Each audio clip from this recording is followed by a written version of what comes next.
મોડાસાની કેકે એન્ટરપ્રાઇઝના સીઈઓના ખુલાસા કેકે એન્ટરપ્રાઇઝના CEO Ketan પટેલના ખુલાસા સામે આવ્યા છે। પોન્ઝી સ્કીમ સાથે મારે કોઈ લેવા દેવા નથી। હજુ ઓફિસનું ઓપનિંગ પણ મેં કર્યું નથી। મારા નાણાં ધીરનારનું કામકાજ છે જેનું લાયસન્સ પણ છે। ખોટી રીતે મારી કંપનીની સડવણી બતાવાઈ રહી છે। હું આજે મારી સીઆઈડી ક્રાઇમમાં ફરિયાદ થઈ છે મારા બોર્ડના આધારે થઈ છે।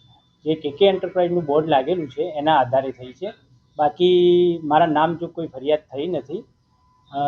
અત્યારે જે મેં મારું આ બોર્ડ મેં મની લેન્ડરનું લાઇસન્સ લીધું છે જિલ્લા રજિસ્ટ્રારમાંથી અને 22/7/2024ના રોજ મને આ લાઇસન્સ ઇસ્યુ થયેલ છે અને હજી મારી ઓફિસનું મેં ઓપનિંગ કર્યું નથી। હજી કોઈ લેવડ દેવડનો કોઈ ધંધો ચાલુ જ કર્યો નથી।